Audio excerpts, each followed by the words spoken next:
Okay, I'm still in the process of trying to read through the Veritas DARPA leak thing and process, so I don't want to talk about that today and get into that because I don't want to say something that is wrong.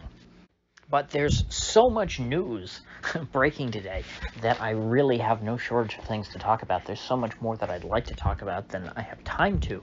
I'm going to focus instead today on what just came out a couple hours ago, the January 6th committee putting out a statement saying that don't worry, we talked to Ray Epps and he pinky promised that he's not a Fed. This coming after Ted Cruz pressured someone from the FBI, not the director of the FBI, but I don't know what her exact title was, but some FBI woman, asking her, hey, who's Ray Epps? Is he a Fed and all this? And she didn't give a good answer, was floundering, and so everybody knows at this point, pretty much. I can't say for certain because, of course, I would get struck down by YouTube for spouting misinformation, but it seems highly likely that Ray Epps was a Fed. He's not the only one, but he's the one who has become the poster child because of that, terribly cringy video of him saying, "We gotta go into the Capitol." And so the Ray Epps example has been getting a lot of traction in the last couple of days, and it's been building ever since Darren Beatty, which I covered at the time when he first wrote about Ray Epps. It's been building, but now it's sort of reached a critical mass. It's going mainstream, and so now the media has to debunk it. They have to debunk Ray Epps and say, oh, he's just somebody who owns like a bridal rental parlor. He rents tuxedos to people who want to get married. He's just a grandfatherly old man. He's the only boomer who showed up to January 6th. Who the media, for some reason, feels the need to defend. All the others, deserve life in prison, even if they didn't break any windows, even if they didn't, do anything violent, even if they didn't encourage other people to commit acts of violence. But Ray Epps, who clearly provoked the crowd, who directed people, to charge the barricades, and explicitly said he was premeditated as you can get the night before, saying we got to go into the Capitol. That guy, for some reason, everybody's defending him, saying no, how dare you question the integrity of Ray Epps? He's just a regular old guy. He's no Fed.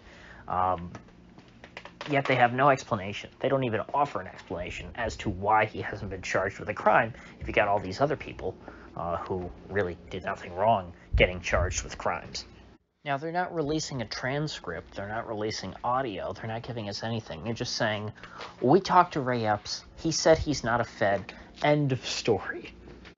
So it's pretty pathetic that this is the best they can do to deny this. It's showing, to me at least, that this is becoming a problem for them, that the vaunted bipartisan January 6th committee felt the need to address this and to debunk the Ray Epps conspiracy theory, as they call it. Just pointing out that it's strange that this guy, who clearly provoked, in part, the whole January 6th debacle, the siege of the Capitol, it's not a conspiracy theory to point out that, gee, sure does seem strange that this guy hasn't been arrested.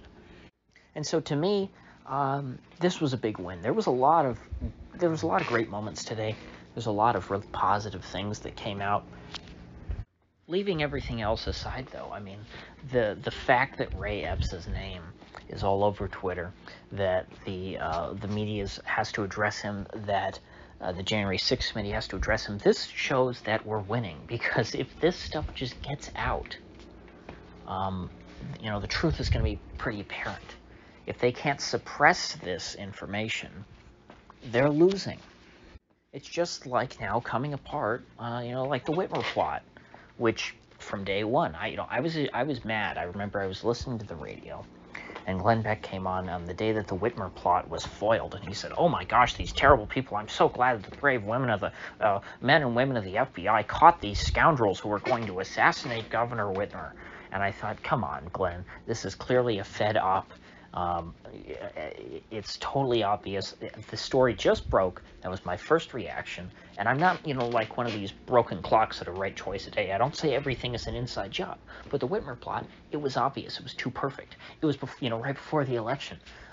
It was, and now, of course, we know the whole thing was a Fed plot. There were more Feds in this group than there were dupes being entrapped. And so after the FBI just did that in the Whitmer case, well, it's totally plausible for anyone to believe that this is the case with the January 6th stuff, when we see so many people, all the ringleaders seemingly, not being charged.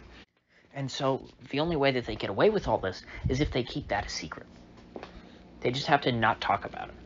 And it's not like it's hidden. It's not like you have to get all these leaked documents necessarily. Just the knowledge that these people aren't being charged. These people who clearly, if anyone did anything wrong on January 6th, Ray Epps certainly did. Other people certainly did.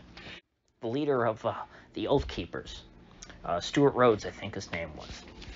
That guy seems to be pretty, he seems to be pretty glowy. And so once this stuff starts coming to light, January 6th, the narrative falls apart, as if it wasn't weak enough as it is. They tried to have a 9/11 anniversary for half of the country. That's what January 6th was. And that's why it was so cringy. Half the country looked at that and said, you guys are ridiculous. Look at how bad Ted Cruz got dragged. He had to pivot quick. He had to go from saying, oh, January 6th was a terrible terrorist attack on us all, to, hey, who's this Ray Epps guy again?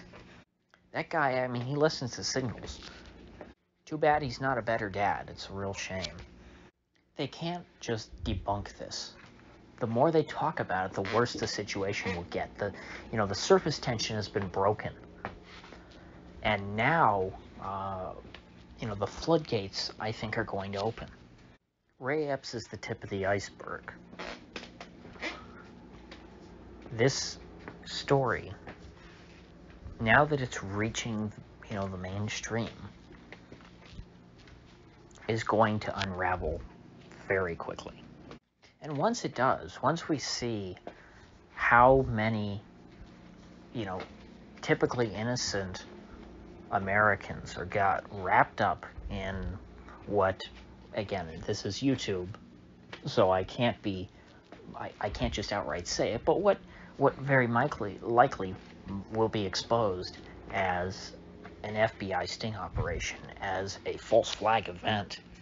This will discredit the FBI in the eyes of the right side of the country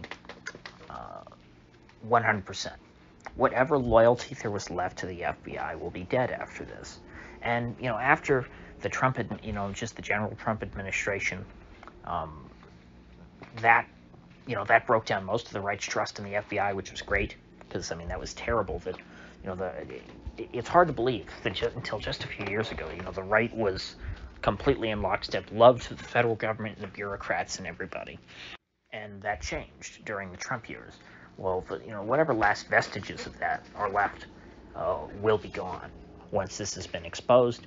And I think that even more moderate people, once it becomes obvious enough, once it becomes general knowledge that this was the work of the FBI, their only supporters will be hardcore tribal lefties, liberals, not even leftists. Leftists never like the FBI, but, your screechy, suburban, affluent white female liberals and their cuck husbands. Those will be the only people left with respect for the FBI. And this will completely kneecap the new war on terror.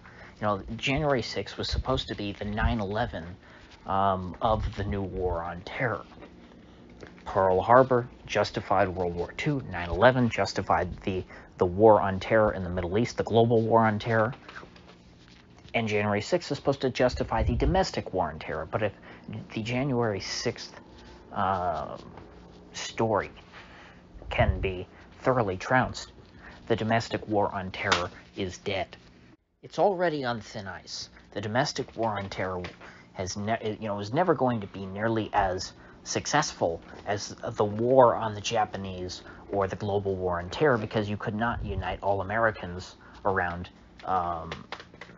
persecuting half of the country. You could only unite half of America on that. But now, I think that if it gets bad enough, if it gets blatant enough, they're going to unite less than half the country. And you'll have a majority, reasonable people in the middle who can just look at this objectively, because, you're reasonable-ish people. You're moderate people who don't pay attention to politics a whole lot, but, think, oh, well, I love the police and the government and the flag. They look at people and they say, on January 6th, and they say, well, you attack the government, and the government's good. They want what's best for us, so you're a bad person. But if they find out that the FBI and the federal government were lying to them about that, then their faith, their trust in the feds will be shaken. They will be red-pilled, as it were. And so that's why I think this January 6th thing, the Ray Epps onion, once you start to peel back those layers, I think that it will be a gold mine. So that's cause for hope. There's a lot of cause for hope. There's stuff from today that I will be discussing throughout the week. But that, to me, this afternoon, that was the last news that broke. And it just couldn't, well, there's a lot of things that could make me happier, but it was a nice end of the day. It's not too often that I get to say we're winning. I haven't said that in a long, long time. But today, I feel like we're winning. So with that said, I will see you folks back here tomorrow.